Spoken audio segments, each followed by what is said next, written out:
To the right of me, I have Asus's brand new XG35VQ monitor. Now, this is a 35-inch 21:9 1440p display.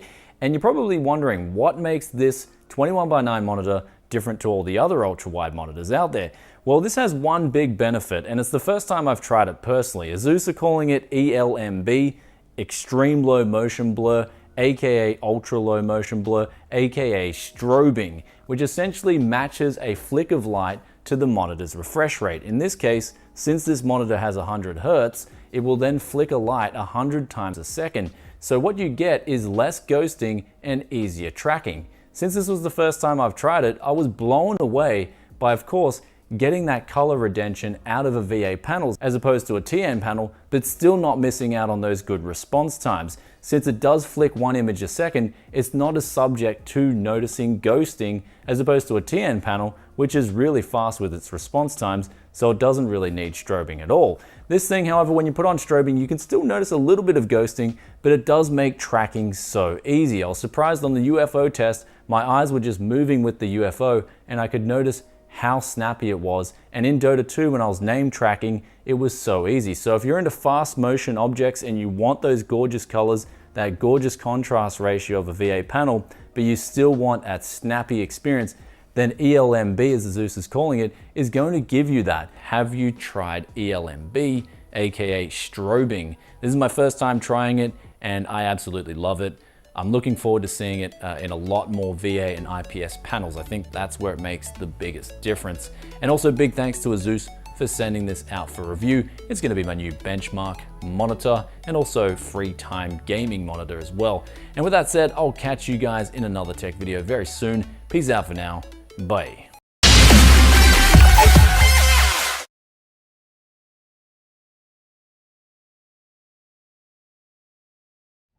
Since 2006, the Republic of Gamers has devoted itself to crafting a new world for gamers. What makes a gamer? What is it that makes us unique? We embrace technology to evolve.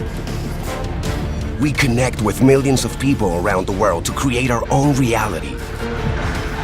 A reality that revolves around our passions.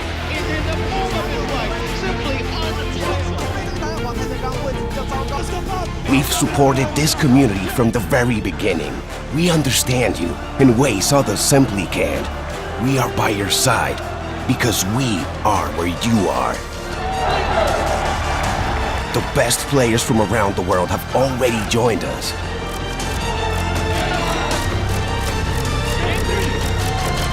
Will you be next?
Hey guys, Lucian here from Asus. NVIDIA has just released the GeForce GTX 1660 Ti series, and I've got 3 cards here that we've made that I want to show you today. So we'll start off at the top end with the ROG Strix. Now, the Strix basically has all the bells and whistles you could want. So you've got dual BIOS, you can switch between performance mode or quiet mode. You have things like max contact technology, which means the heatsink and the GPU die sit as close together as is basically physically possible. It also comes with our top of the line cooling tech. So we have an axial tech design for all 3 of the fans. And this is best explained with the ring around the edge. And that ring actually catches air that would otherwise be just laterally dispersed and forces it down. So we actually get better performance compared to our last gen fans, and it's quieter. So it's the best of both worlds. This is a really great fan design.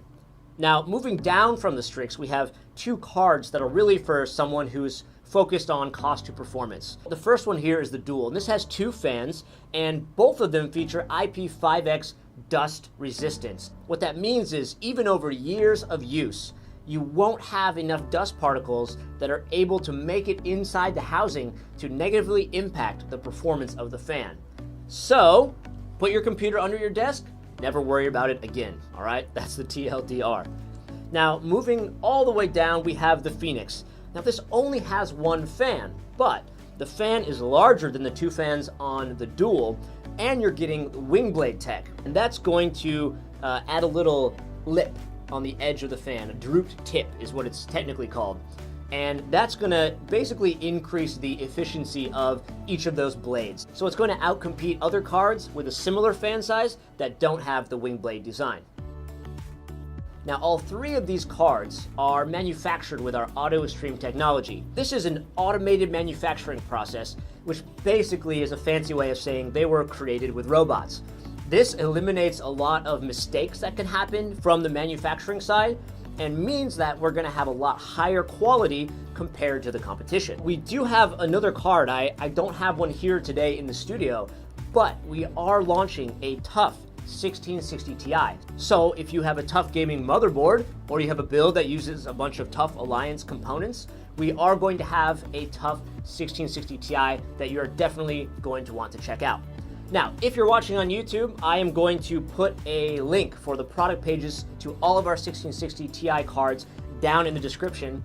And yeah, if you're watching, please give us a like, comment, or subscribe. I hope this helped you guys decide which card is right for you, and I will see you next time.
Hey guys, I have some exciting new graphics cards to share with you today.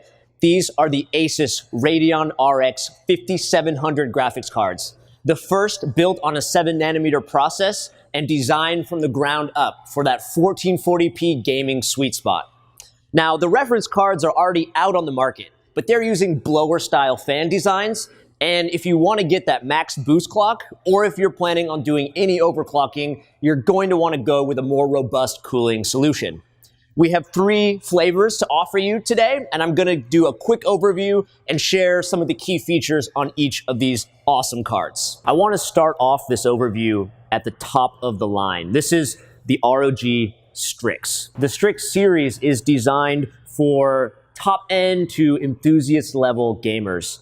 And we put all of our latest technology, all of our latest features into these cards. So I'm going to take you on a little tour. We'll go from top to bottom. So starting here at the very top of the card, you can see we have our brand new Axial Tech fans. And you'll notice there's a barrier ring around the outside of these fans. That helps catch air and force it down through the heatsink array, which we found is much more efficient in our thermal testing. Moving on down to the heat sinks here, we've actually increased the height of this graphics card to a 2.7 slot design. And that gives us a lot more space, so we can actually make the heatsink itself much bigger. The extra area gives us better thermal performance. Now, where the heatsink actually touches the GPU chip, we use a technology called max contact. And this means the heatsink surface, where it comes in contact with that die, is actually been machined to be as flat as we can possibly make it. So that's going to have really close contact with the GPU chip itself, and that's going to improve that thermal transfer, the dissipation of heat coming from the GPU into the heatsink array. Now, finally, when we get down to the structure of the actual card, we have a metal frame here, and that metal frame actually connects to the metal backplate. And so we've sandwiched the PCB between the metal frame and the metal backplate, which means this has no flex at all. It's going to be very, very rigid. So during transportation or installation, you shouldn't have any issues or worry about damaging the PCB at all. Now, finally on the back, you can see we have this RGB logo here. And this, as well as the RGB accents on the front, are controllable via our AuraSync software on the PC. Now, if you're not a fan of RGB, don't worry. There's a convenient button right here. You just press it, physical button, and all the RGB will turn off. No software necessary. Pretty nice. Next in line is the TUF Gaming X3. The TUF series is all about 2 things, compatibility and durability. When I talk about compatibility, when you buy a TUF Gaming product, it should work seamlessly out of the box with other TUF Gaming components from Asus, as well as components from our TUF Alliance partners. In terms of durability, let's look specifically at this card and some of the features we put inside. The first is our new space-grade lubricant. Now, this isn't just a fancy marketing name. This lubricant is designed for aerospace applications, and we've put it inside of our fans to help the bearings last longer. So even though these are sleeve bearings, they have the lifespan of a dual ball bearing design. So we get the quiet acoustic profile of the sleeve bearing and the lifespan of the dual ball bearing fans. So best of both worlds here in this card. In addition, we have IP5X dust resistance. So dust and fans don't really go together very well. The dust particles can creep inside the fan and reduce performance over time. So we've taken care of that for you. Finally, these cards all go through a 144-hour validation test. We use real games and synthetic loads to make sure these cards are compatible and all the components are working properly. Last but not least, we have the Dual Evo. The Dual series is all about maximizing price to performance and providing a pure gaming experience. You'll notice in the model name, we have the EVO, the Evo affix. And what this means is we've actually manufactured this card using our Auto Extreme technology. Sometimes we have 2 products in the market, or 2 models. One is using the reference PCB with our cooling technology. The other one has our PCB and our cooling solution manufactured with Auto Extreme. When that's the case, we use EVO to help you differentiate between the two models. So now you know. You'll notice on this card we've brought down some of the features from the ROG Strix that we just saw. So first, you'll notice here we have the Axial Tech fan. And if I rotate the card, you'll notice we have the increased height. This is the 2.7 slot design, the same one we saw earlier with the beefy heatsink. This card also has direct CU2. With this technology, the heat pipes actually come directly in contact with the GPU chip itself, helping quickly dissipate the heat from the chip into the heatsink array. All right, guys, that wraps up our really brief overview of these brand new graphics cards. If you're looking for more detailed information, go ahead and check out our official product pages or search by model on your favorite e-tail page. I'm Steven. Thank you guys so much for watching, and we will catch you next time.